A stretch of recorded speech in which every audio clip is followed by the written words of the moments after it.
Joining us now, retired U.S. Army Brigadier General Shawn Harris. General, good morning. Thank you for joining us again. Good morning. Good to see you again.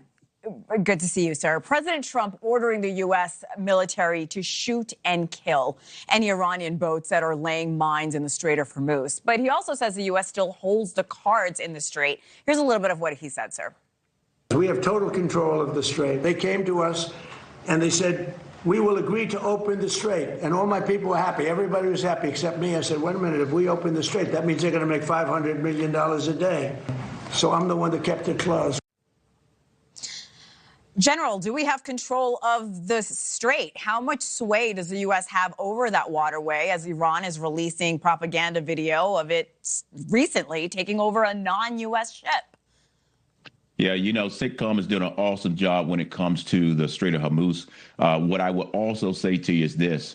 We are in that period now where it's going to be the will of the two countries. And what I mean by that is right now we're on a time clock. It's two time clocks going at the same time. One is here in the United States with the 60 days and also the will of the people. But also Iran is on a time clock of where do they stand when it comes to economics. So our naval blockade is working.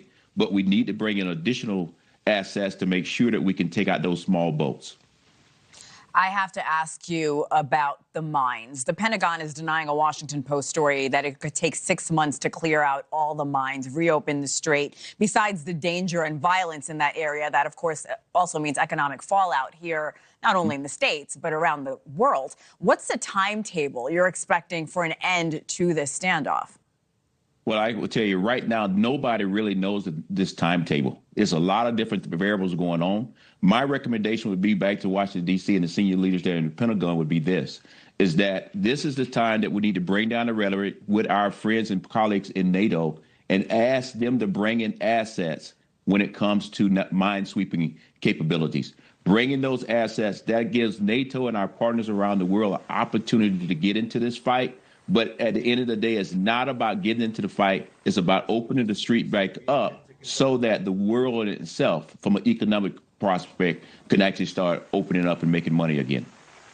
Do you think 6 months is a realistic goal? Again, the president is denying that timeline, but do you think 6 months is accurate? I think a lot of things are going to happen in 6 months. As you know, here in the United States, we have the midterms. So I believe that when we say 6 months, it actually has a lot more tied to the things that are not tied to the military, but tied more to the political side of the coin. That's a very good point. We are anticipating War Secretary Hegseth to take the podium in less than 2 hours. This briefing comes about 48 hours after he fired Navy Secretary John Phelan amid this naval blockade. It also follows a recent ousting of the Army's Chief of Staff and other high-ranking officials. General, how significant is this leadership shakeup, especially during a war that is closing in on the 60-day mark? Yeah, you know, it's very significant. It's something that we personally have never seen in my entire career. And I will say this, when it comes to our general officers, this is very dangerous to be relieving senior leaders at this particular time in the middle of a war. Now, when it comes to the Secretary of the Navy had no experience of being in the military. That's not saying anything negative about him, but he does not actually have any part of what's tactically happening on the ground in the Middle East. With that being said, I believe, and I don't know at this point, but I believe he probably had some issues when it came to the amount of ships that we want to build. So I think there's some disagreement in the amount of money that the budget is being asked for right now when it comes to building ships, and that will be in his lane. But I think more information will come out on this particular issue in the next coming days. Yeah, I agree with you there, and I hope you come back on to talk about it. Brigadier General Shawn Harris, we always enjoy you, sir, and your analysis. Thank you again.